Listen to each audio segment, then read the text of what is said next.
There have been many vampire movies made in the history of cinema. One of the most famous early iconic films of cinema is Nosferatu, made in 1917, which is amongst the earliest adaptations of Bram Stoker's Dracula novel. The first truly groundbreaking and mainstream cinematic adaptation of his work, though, would occur in 1931 with the release of Dracula by Universal Pictures and starring the great Bela Lugosi. This movie would kick off the Universal Cinematic Universe of monsters, as well as go on to inspire many other great vampire movies throughout the 20th century. After the turn of the millennium, truly great vampire movies started to become a rare and dying breed of film.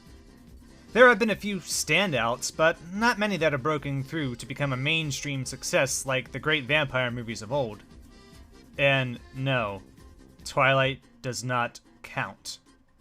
Real vampire movies have since become mostly old-fashioned and dropped out of the mainstream public consciousness.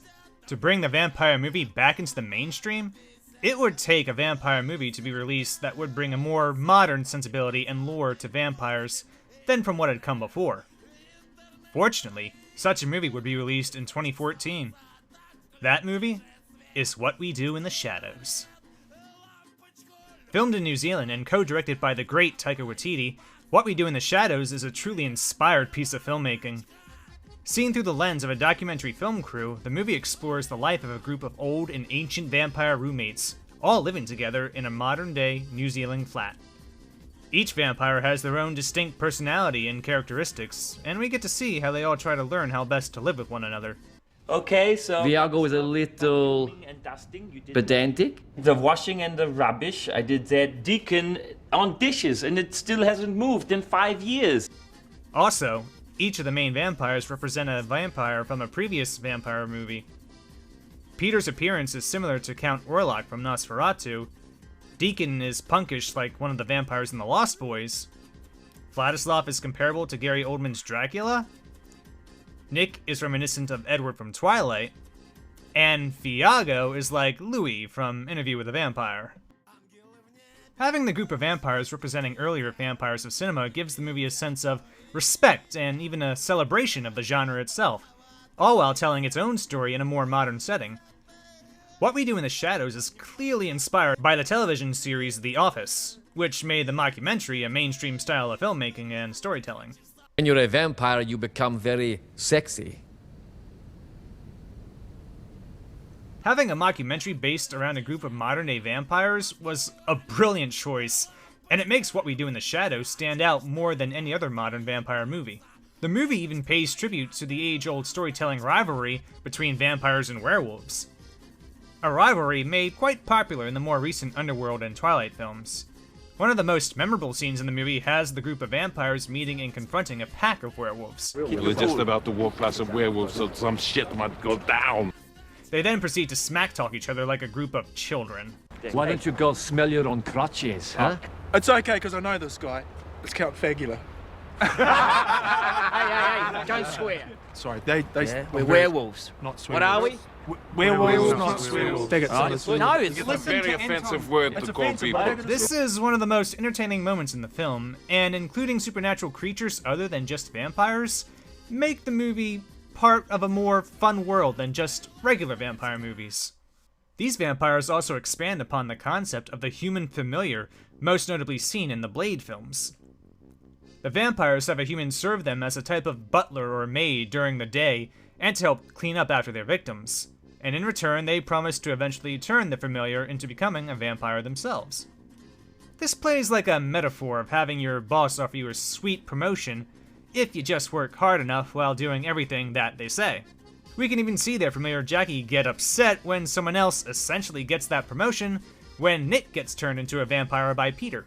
Nick getting turned then gives us a story about what it's like becoming a vampire in this world. A vampire in this world can't eat human food, otherwise they'll uncontrollably start to projectile vomit. These vampires can also fly and turn into bats if they wish. Many of the classic vampire tropes are used in this film, and every vampire is also shown to be capable of hypnosis. Even vampire hunters are real in this world, and Nick makes the mistake of unknowingly revealing that he is a vampire to one while trying to be cool. This mistake will also cost the vampires, as the vampire hunter tries to slay the vampires at their home, and this leads to the death of Peter by sunlight. Get out of my way! Going in! I'm coming, Peter! Deacon, no, I'm coming for you! It's sunlight out there! It's sunlight! It's sunlight! Turn that thing off. A friend has just been killed in a fatal sunlight accident. We then get a pretty comical scene of the police coming to investigate. The vampires use their hypnosis to make the human cops see only what they want them to see, and it makes for a pretty amusing scene. Really nervous. I've hypnotized those cops. I'm not a great hypnotizer, so it could wear off any second. I really hope that those guys don't kill those police, because it will mean more police will come, possibly even Christians, which is totally the last thing we need in this house. When it comes to human characters, though, perhaps the most memorable one is their go-to computer guy, Stu. Stu is probably the most normal and simple guy you can think of. He works in IT, and the vampires have him help connect them to the outside world through the internet. Having the vampires learn how to use the internet for the first time is pretty damn hilarious. The eBay and Facebook jokes are some of the best in the movie. We can look at her photos. Oh, yes. Or we could poke her. Yes. If we push images, then we can see pictures of virgins. Yeah. Just leave me to do my dark bidding on the internet. What are you bidding on? I'm bidding on a table. What's really great about Stu is just how much the vampires grow to become fond of him.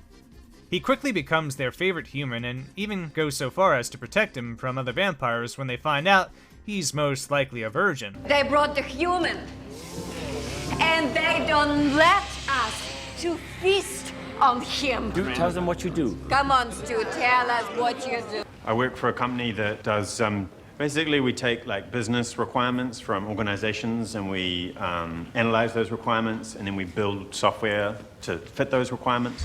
He's a virgin. He's a virgin. Having the vampires crave virgin blood more in humans is just another great use of a classic vampire trope. I think we drink virgin blood because it sounds cool. I think of it like this. If you were going to eat a sandwich, you would just enjoy it more if you knew no one had fucked it. This movie is so well thought out in using the overall history of vampires in movies, and then using that history to craft its own narrative and story. That of vampires learning how to live together in the modern world. I didn't realize you enjoyed eating worms. Nick. No. They are worms. There's worms wiggling around in my plate. We stole that idea from the Lost Boys, but I put a nice twist on it. The concept of this film is so solid that it even inspired a continuation of this world in a recent television adaptation. The television series follows a documentary crew following another group of vampires in Staten Island. And it has to be my favorite show on TV right now. Most people are always weary of new adaptations or shows of great movies, but this show delivers and expands on the universe that the movie created in such a way that I believe it to be just as good, if not superior to the movie itself. It even has the vampires from the movies make cameos in a few of the episodes. The great success of the show just creates further proof that the movie has had the greatest impact on the vampire genre in the new millennium. The great writing and production of What We Do in the Shadows has solidified itself as one of the new modern classics of the vampire genre. Its success will no doubt go on to inspire the next great generation of vampire movies. As an avid vampire fan myself, I am greatly looking forward to what those movies will be and when they will arrive. Until then, I have no doubt that What We Do in the Shadows will currently go on to widely be considered as the absolute best modern vampire movie.